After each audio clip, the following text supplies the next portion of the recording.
In a small university town surrounded by rolling hills and old brick buildings, there lived a calculus professor named Dr. Richard Hale. He was known far and wide for his sharp mind and even sharper tongue. To his students, he was a man of towering intellect but also of intimidating arrogance. His lectures were legendary, not because they were easy to follow, but because they often left weaker students feeling utterly defeated. Dr. Hale had little patience for those who struggled to grasp the complexities of mathematics.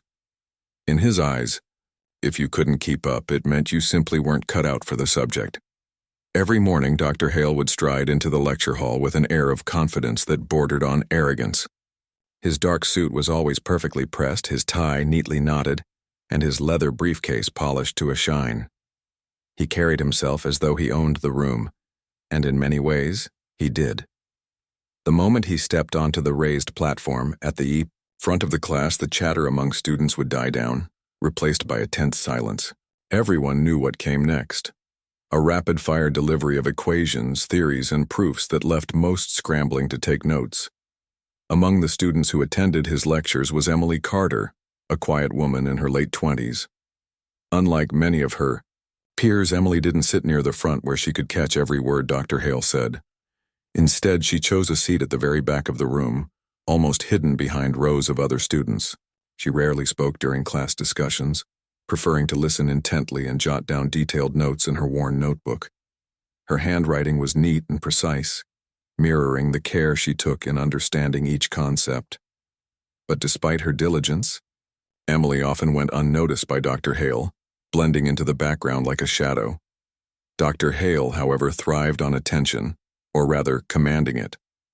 He loved nothing more than holding forth on topics only a handful of people truly understood. It wasn't uncommon for him to pause mid-lecture, look around the room, and ask pointed questions designed to expose gaps in his students' knowledge. More often than not, these moments ended with someone stammering through an incomplete answer, while Dr. Hale watched with thinly veiled disdain. "If you can't solve this," he would say, tapping the board with his marker, "then why are you here?" His tone was cutting, leaving bruises on egos long after the lecture ended. One particular morning, the lecture hall buzzed with nervous energy. Dr. Hale had announced earlier in the week that today's session would focus on advanced integral calculus, a topic notorious for its difficulty. As the students filed in, some whispered anxiously about how challenging it might be, while others flipped nervously through their textbooks. Emily arrived just as the clock struck 9, slipping quietly into her usual spot at the back. She opened her notebook, clicked her pen, and waited patiently for Dr. Hale to begin. When he entered the room, Dr. Hale seemed particularly energized. Perhaps it was the challenge of tackling such a complex topic, or maybe it was simply another opportunity to assert his dominance over the classroom. Either way, he launched into the lecture with characteristic vigor, scribbling equations across the whiteboard faster than anyone could write them down. At one point, he paused dramatically, turning to face the sea of faces before him. His gaze swept over the room, lingering briefly on certain students before moving on. Then, without warning, his eyes locked onto Emily. For a split second, Emily felt frozen under his intense stare. She hadn't expected him to notice her, she never did. Yet here he was, singling her out in front of everyone. "Ms. Carter," Dr. Hale said, his voice carrying clearly across the silent room. "You've been unusually quiet today. Or should I say, as usual." A few students snickered, though most shifted uncomfortably in their seats. Emily felt her cheeks grow warm, but she refused to shrink away.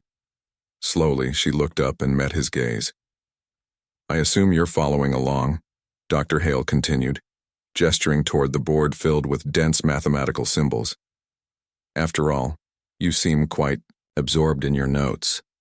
There was a mocking edge to his words, and Emily immediately understood what he was doing. He wanted to embarrass her, to prove that someone as unassuming as her couldn't possibly grasp the material. But instead of shrinking back, Emily surprised herself, and everyone else, by nodding calmly. "Yes, I am," she replied, her voice steady despite the knot of nerves in her stomach. Dr. Hale raised an eyebrow, clearly intrigued by her response.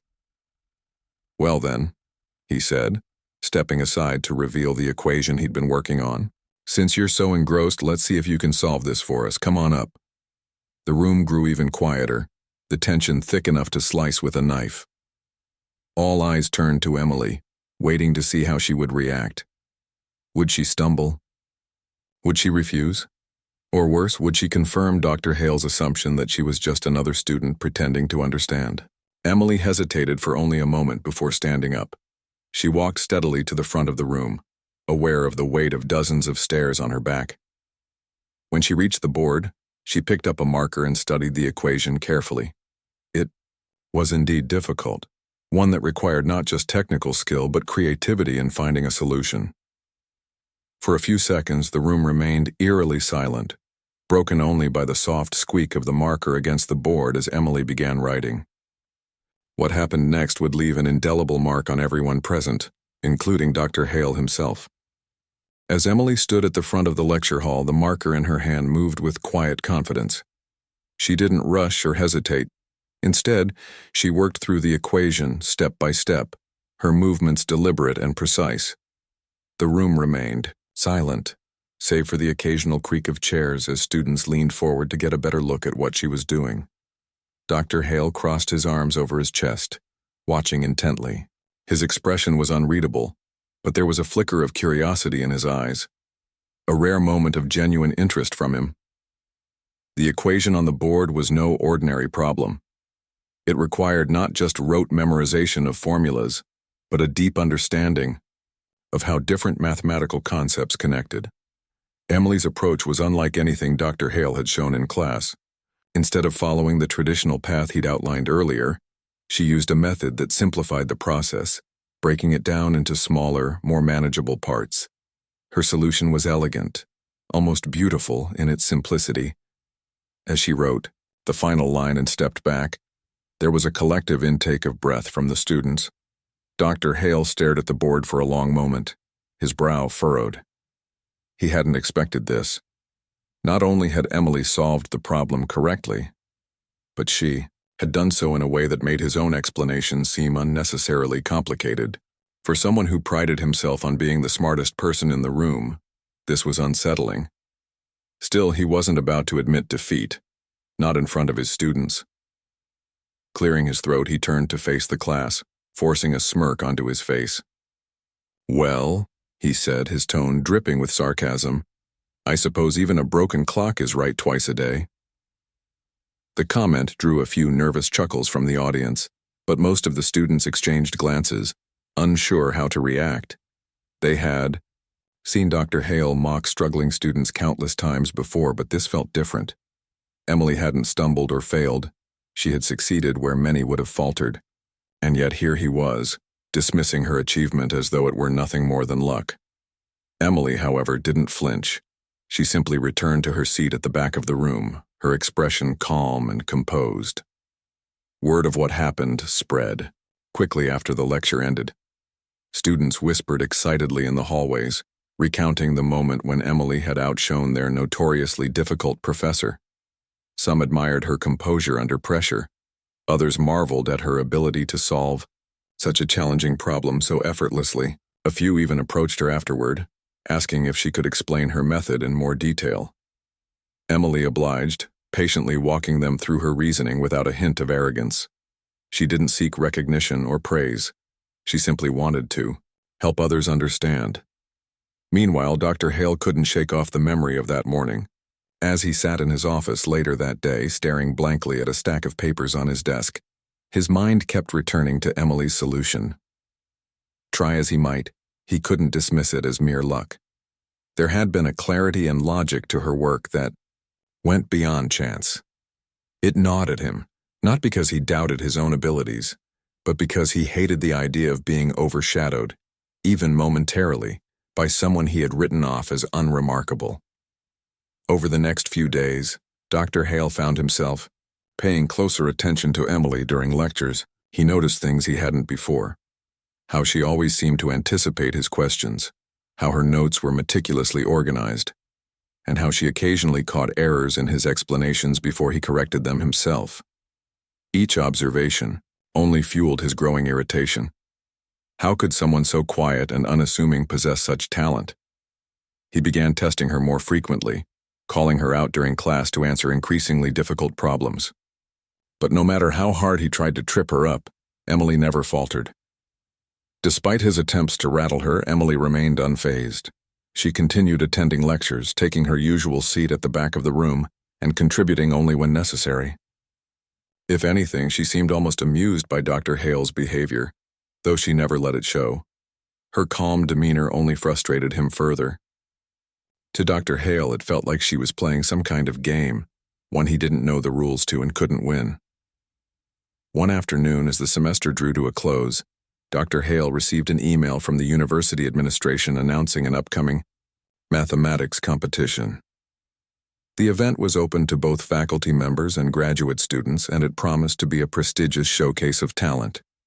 Dr. Hale immediately decided to participate. After all, he had spent years honing his skills, and this was the perfect opportunity to remind everyone, and perhaps himself, of his superiority. What he didn't expect was the news that followed shortly after. Emily had signed up as well. The announcement sent ripples through the department. Whispers filled the corridors as students speculated about whether Emily might actually stand a chance against their formidable professor.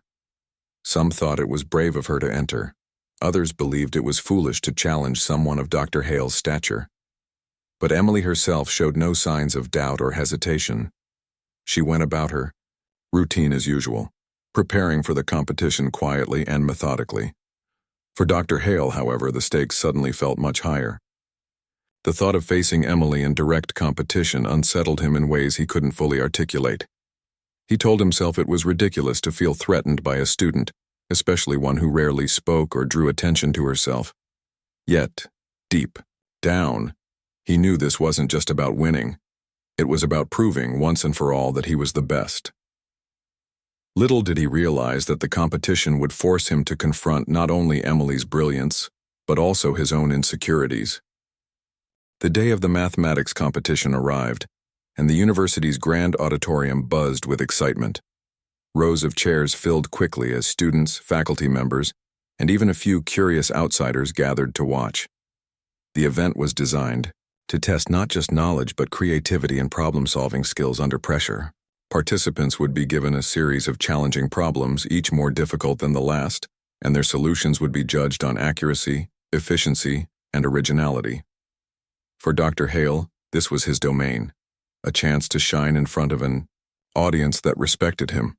For Emily, it was simply another opportunity to engage with math, though she had no illusions about winning.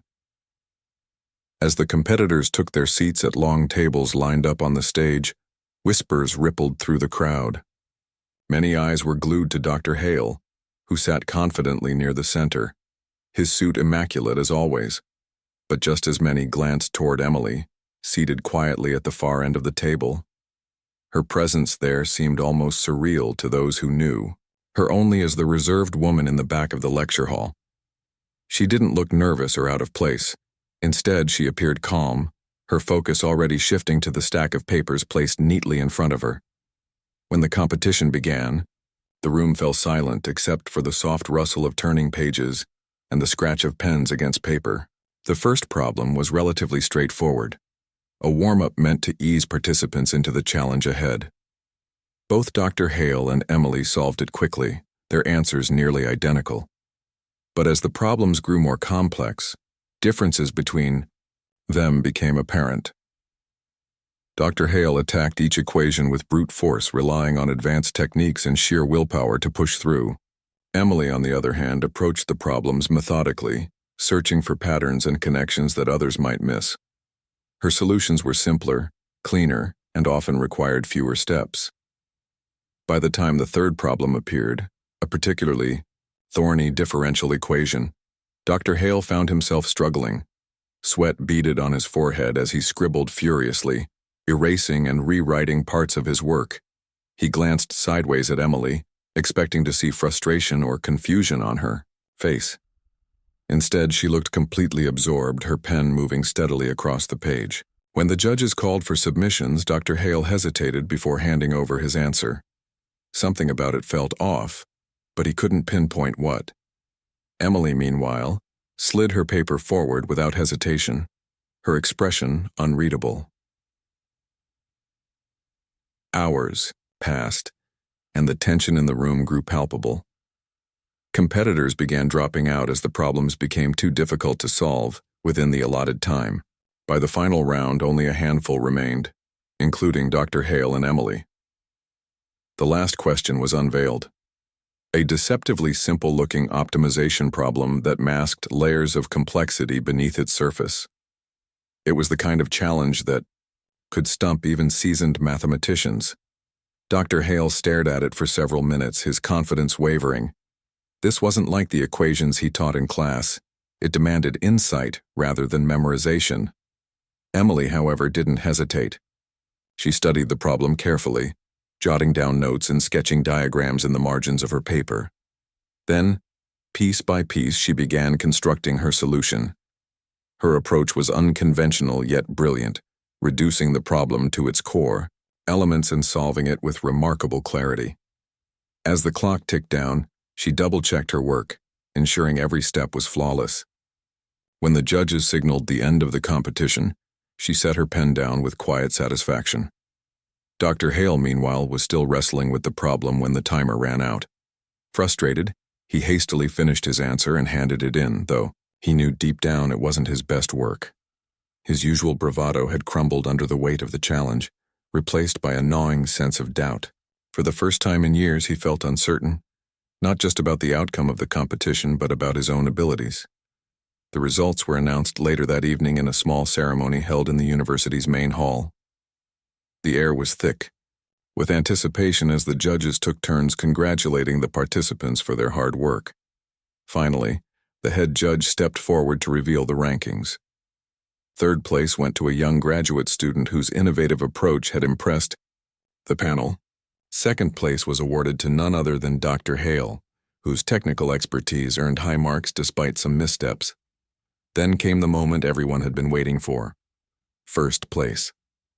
And the winner of this year's mathematics competition, the judge declared, pausing for dramatic effect, is Emily Carter. A wave of applause swept through the room as Emily stood up, visibly surprised but composed. She walked to the front to accept her award, shaking hands with the judges and offering a modest smile to the cheering crowd. Dr. Hale sat frozen in his seat, unable to process what had just happened.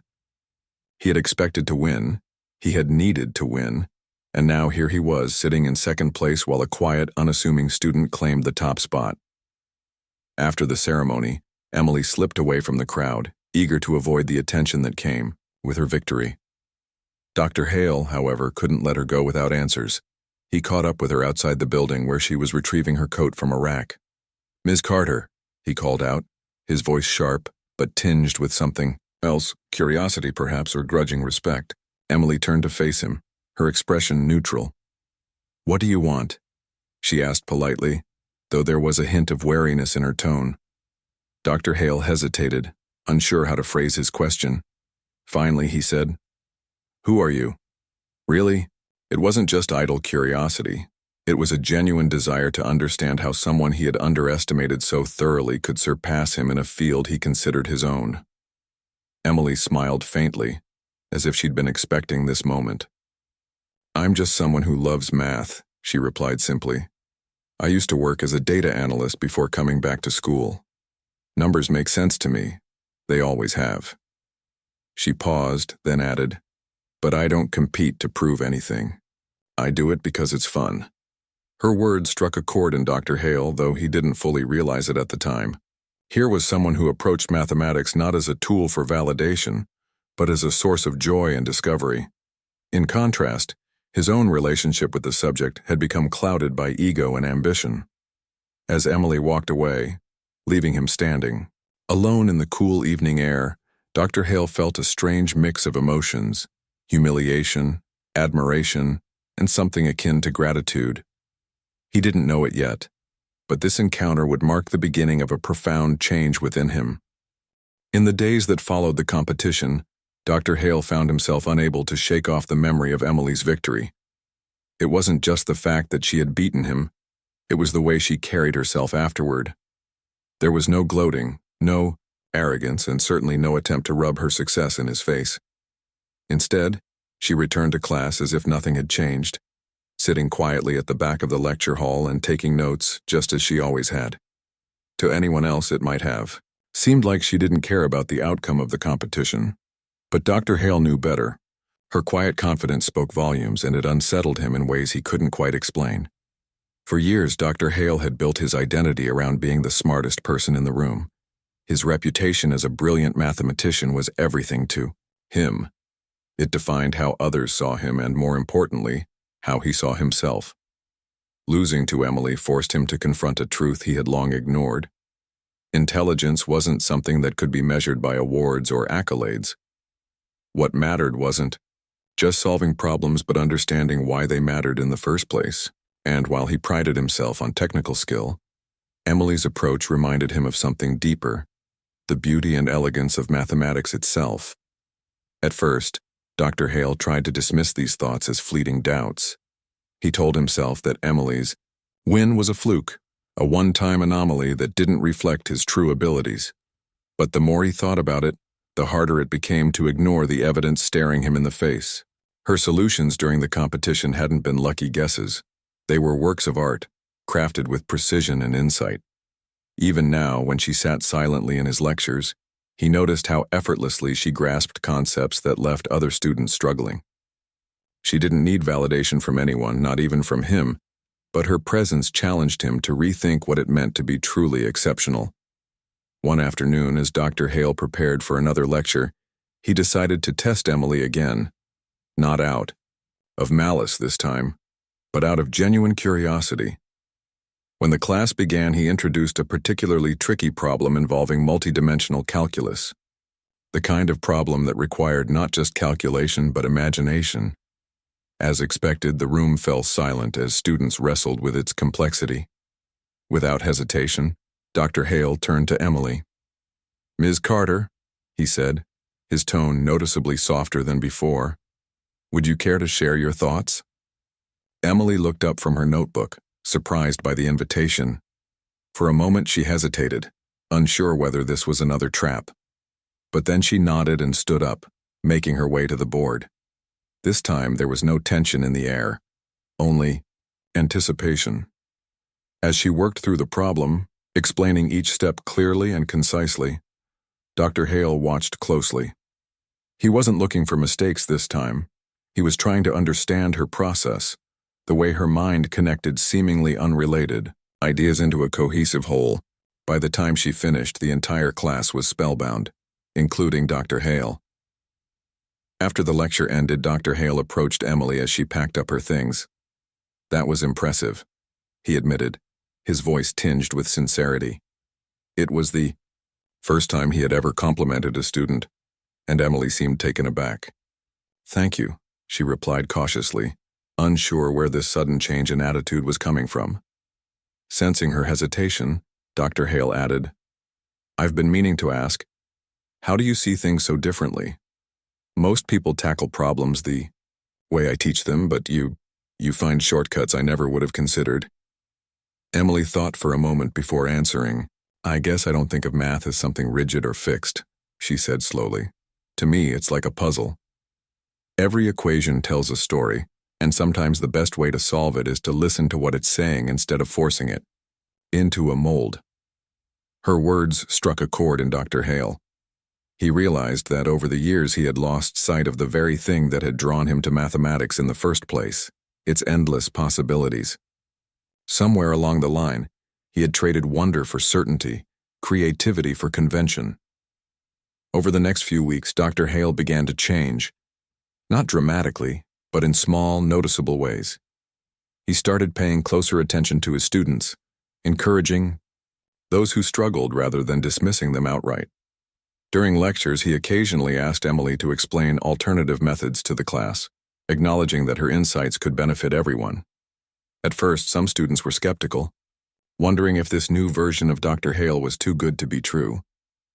But as time went on, they began to see that his transformation was genuine, or at least as genuine as someone like him could be.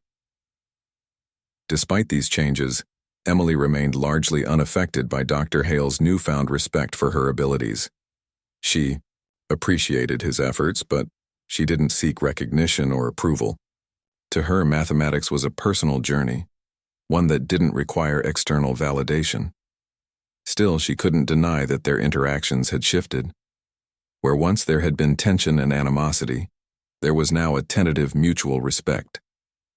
And while Dr. Hale still had moments of frustration, moments when his old arrogance reared its head, he was learning to channel those feelings into something productive rather than destructive. One evening, as the semester drew to a close, Dr. Hale invited Emily to join him for coffee after class. It was an unusual request given their history, but Emily agreed without hesitation. They met at a small cafe near campus, where Dr. Hale wasted no time getting to the point. "I owe you an apology," he said bluntly, stirring sugar into his cup. "I misjudged you from the start and I treated you unfairly. You didn't deserve that." Emily raised an eyebrow, clearly surprised by his candor. "Apology accepted," she said simply, sipping her tea. After a pause, she added, "But honestly, I never took it personally. I knew you weren't attacking me, you were just lashing out. People do that when they feel threatened." Her honesty caught Dr. Hale off guard. He had spent so much time trying to protect his ego that he hadn't stopped to consider how transparent his insecurities must have been. For the first time in years, he felt vulnerable and strangely liberated. "You're right," he admitted with a sigh. "I've spent my whole career trying to prove I'm the best, but maybe that's not what matters most. Maybe what really counts is helping others see the beauty in math the way you do." Emily smiled faintly, recognizing the significance of his words. "It's never too late to change," she said gently. "Even someone as stubborn as you can learn new tricks." Her tone was teasing, but there was warmth behind it, a sign that she genuinely believed in his potential to grow. As they parted ways that evening, Dr. Hale felt a sense of clarity he hadn't experienced in years. For so long, he had viewed teaching as a means to an end, a way to assert his superiority and secure his legacy. But now, thanks to Emily, he saw it differently. Teaching wasn't about proving oneself. It was about inspiring others to reach their full potential. And perhaps in doing so, he might rediscover the joy he had once found in mathematics. Little did he know, this realization would lead to even greater changes in the months ahead. The following semester marked a noticeable shift in Dr. Hale's behavior, both inside and outside the classroom. Gone was the sharp edge to his voice when students stumbled over answers, replaced instead by patience and encouragement. He began structuring his lectures differently, incorporating more interactive elements that allowed students to explore problems on their own terms. Instead of dictating solutions from the front of the room, he encouraged discussions, asking questions that prompted deeper thinking. It wasn't just about getting the right answer anymore. It was about understanding why the answer worked. Emily noticed the change immediately. While she had never sought acknowledgement or praise, it was hard not to appreciate how much easier it became for her classmates to engage with the material. Students who had once dreaded attending calculus lectures now looked forward to them, eager to participate in the collaborative atmosphere Dr. Hale fostered. Even those who struggled found themselves less intimidated, knowing they wouldn't be mocked for making mistakes. For the first time, the lecture hall felt less like a battleground and more like a space for discovery. Dr. Hale also made an effort to connect with his students beyond academics. After class, he would linger at the front of the room, inviting anyone with questions to stay behind for extra help. At first, only a few brave souls took him up on the offer, but as word spread that he was genuinely willing to assist, larger groups began gathering around his desk. He listened attentively to their concerns, offering guidance without judgment. It was a side of him no one had seen before, not even Emily, and it earned him a level of respect he hadn't anticipated. One afternoon, after a particularly lively discussion about differential equations, Dr. Hale approached Emily as she packed up her notebook. "I've been thinking," he said, his tone thoughtful, "about starting a research project on advanced mathematical modeling techniques. I'd like you to collaborate with me, if you're interested, of course." The invitation caught Emily off guard. She had always preferred working independently, but the idea of partnering with Dr. Hale intrigued her. More importantly, she recognized the opportunity to guide him further along the path of growth he had started down. "I'd be happy to help," Emily replied after a moment's consideration, "but only if we approach it as equals. No lecturing or taking over. This has to be a team effort." Dr. Hale nodded solemnly, understanding the importance of her condition. "Of course," he said. "That's the whole point." Their collaboration proved to be transformative, not just for the project itself but for both of them personally. Dr. Hale quickly realized that Emily's perspective enriched his work in ways he hadn't anticipated. Where he tended to rely on traditional methods, she introduced innovative approaches that simplified complex models. Her creativity pushed him out of his comfort zone, forcing him to reconsider long-held assumptions. In turn, Emily appreciated the depth of knowledge Dr. Hale brought to the table, as well as his growing willingness to embrace new ideas. As weeks turned into months, their partnership blossomed into something neither of them had expected: a genuine friendship. They spent countless hours poring over data, debating theories, and refining their models.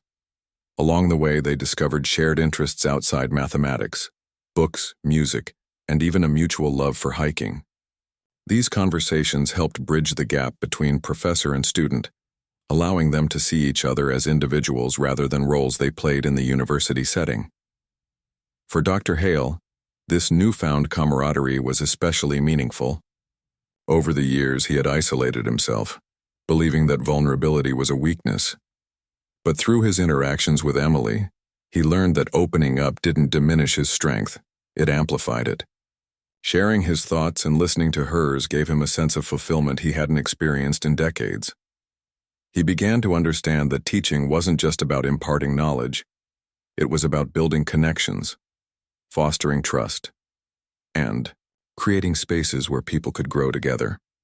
Meanwhile, Emily found herself inspired by Dr. Hale's evolution.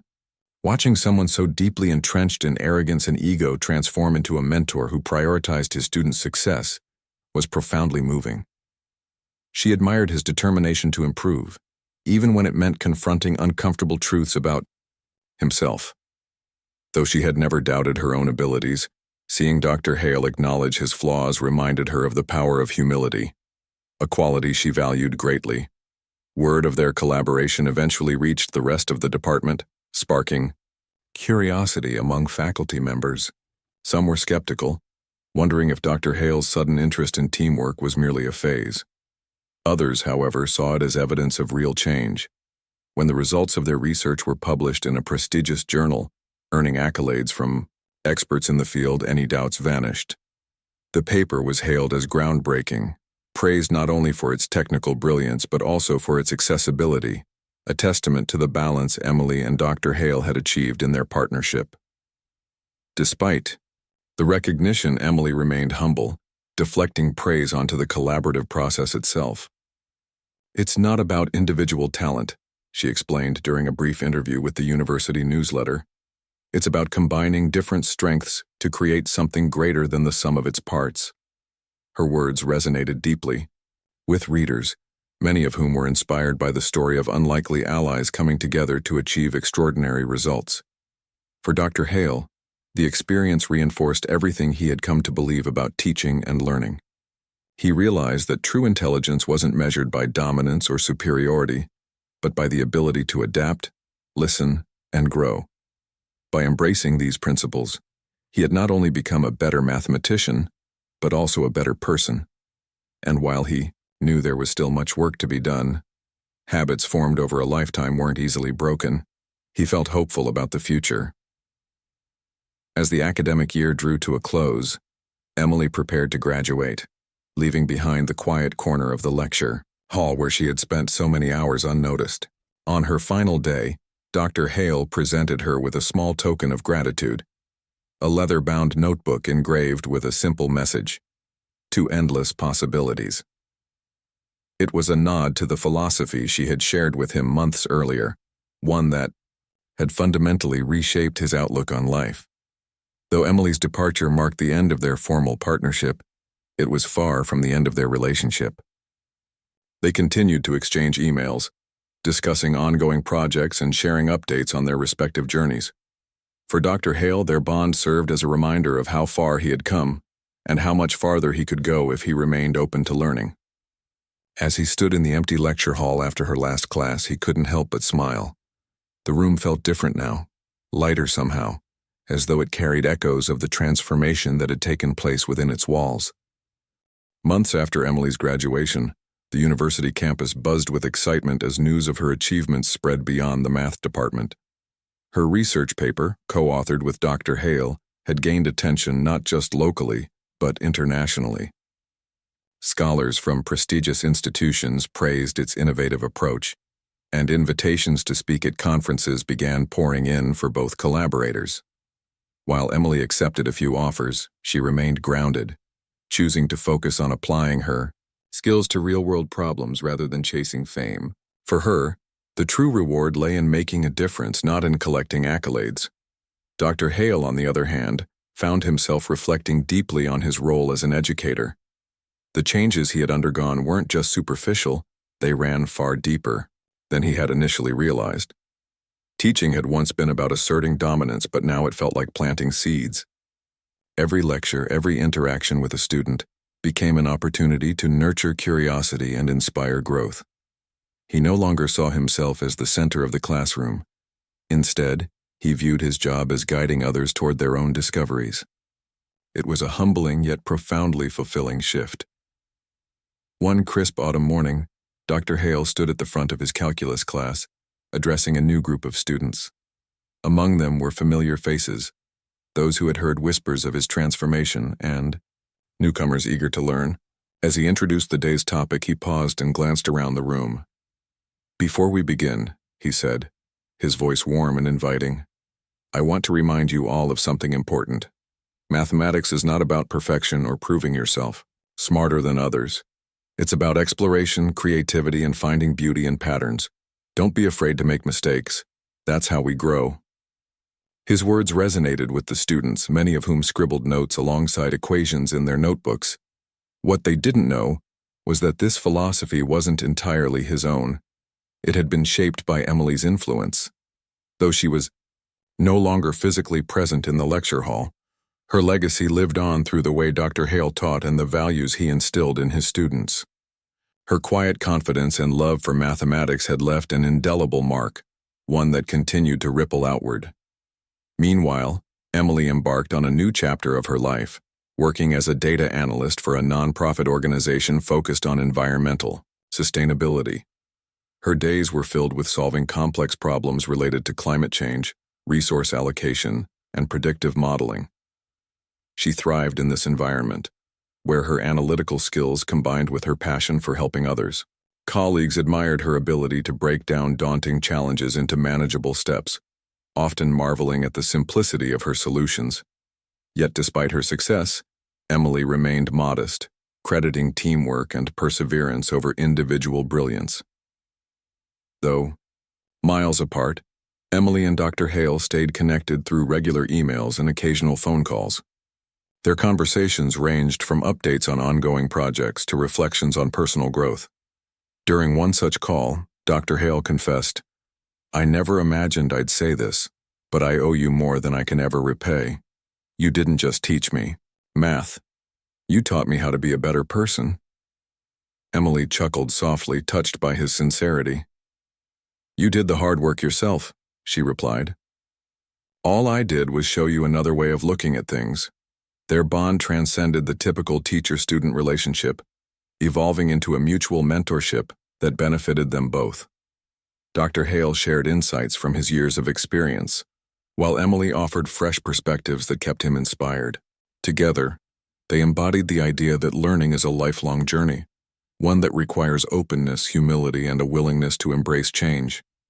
Back at the university, stories of Dr. Hale's transformation became legendary among students and faculty alike. Newcomers often marveled at how different he seemed compared to the intimidating figure described in older anecdotes. Some even joked that Emily must have cast a spell on him during their time together. While hyperbolic, the sentiment wasn't entirely wrong. Emily's presence had indeed sparked a chain reaction, setting off a series of positive changes that rippled throughout the department. One evening, as winter settled over the town, Dr. Hale attended a university gala celebrating academic excellence. The event brought together professors, students, alumni, and donors, creating a lively atmosphere filled with laughter and conversation. As he mingled with attendees, several former students approached him to express gratitude for the impact he had made on their lives. One young woman recounted how his encouragement had helped her overcome self-doubt, while another thanked him for fostering a love of mathematics she hadn't known existed within her. Each story warmed his heart, reinforcing the belief that his efforts mattered. Later that night, as he walked home under a sky dotted with stars, Dr. Hale reflected on how much his life had changed since meeting Emily. He thought about the arrogance that had once defined him and the insecurities that had fueled it. He remembered the sting of losing to her in the competition and the humbling realization that followed. But most of all, he thought about the joy he now found in teaching, not because of titles or awards, but because of the connections he forged and the growth he witnessed in others.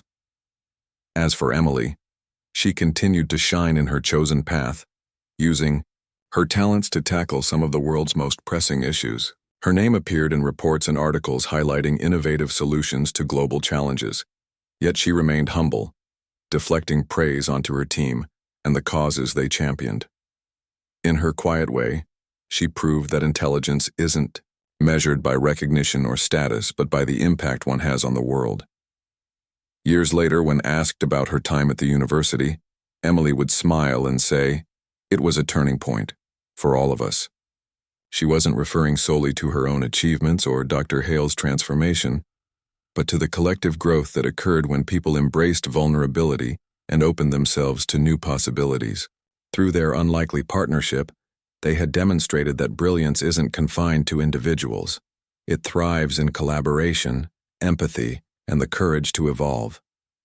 And so, the story of Dr. Hale and Emily came full circle, leaving behind a legacy of inspiration. Their journey reminded everyone who heard it that intelligence, kindness, and humility could coexist, and that sometimes the greatest lessons come from the most unexpected places.